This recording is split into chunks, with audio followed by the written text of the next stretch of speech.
We're approaching the end of 2025, just days away from a new year. And what's strange is not the fear in the air. It's the clarity. For the first time in a long time, the world doesn't feel confused. It feels exposed. People keep asking whether these are dangerous times. That's the wrong question. The real question is whether these are honest times. And they are brutally honest.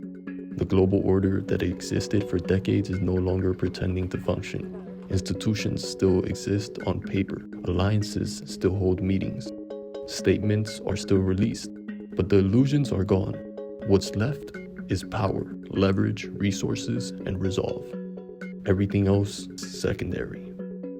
The United States sits at the center of this reality, whether it wants to or not because it seeks control, but because the modern world was built around its stability. When that stability is questioned, everything else trembles. There's a misunderstanding, especially in public discourse, about what strength actually means.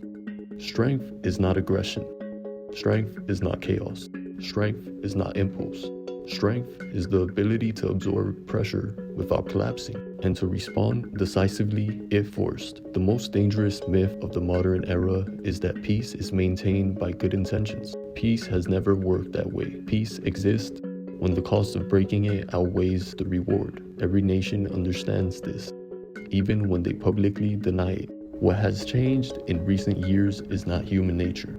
It's speed. Information moves faster than verification. Narratives spread faster than truth. Reactions happen faster than reflection. That is where danger lives now.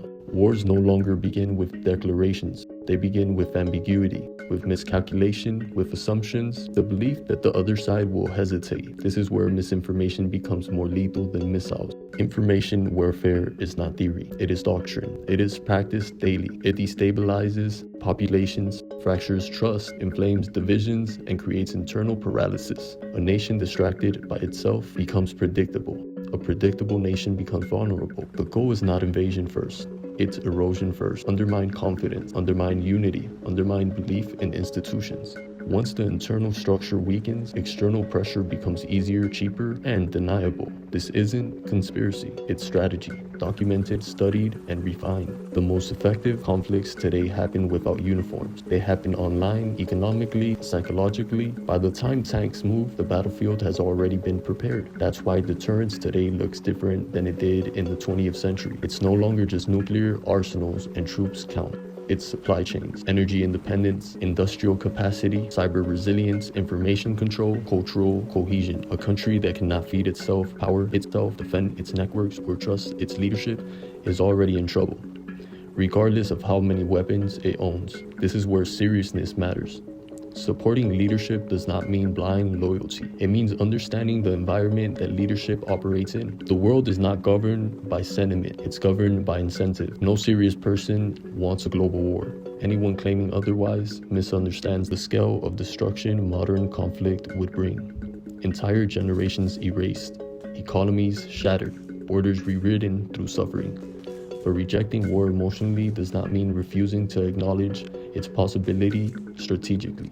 That refusal, that denial, is what history punishes.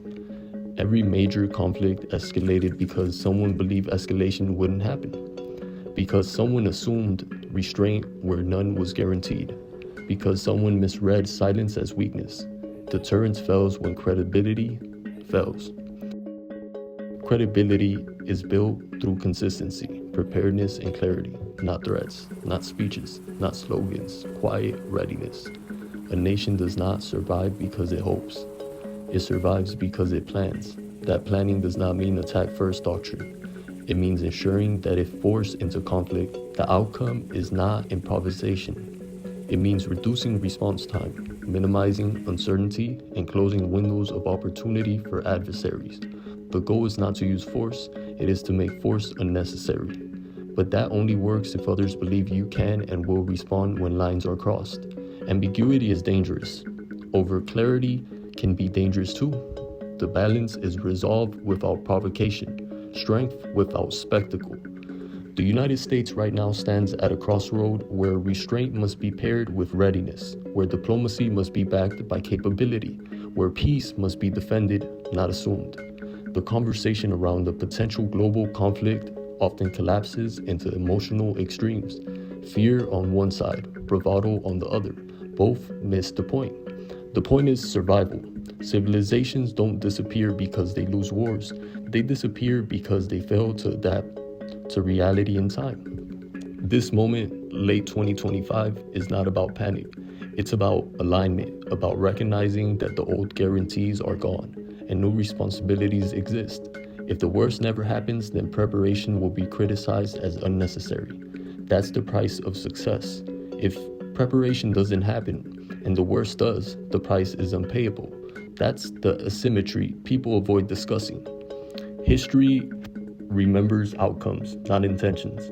So this moment, unsettling as it feels, may actually be one of the most stabilizing periods in modern history, because illusions are breaking, because assumptions are being tested, because seriousness is returning. A serious world is safer than a naive one. Peace is not fragile because of strength. Peace is fragile because of complacency. And the responsibility of the leadership and citizenship is not to deny danger, but to ensure it never arrives unchallenged. That is how wars are prevented, not by pretending they're impossible, but by making them unwinnable.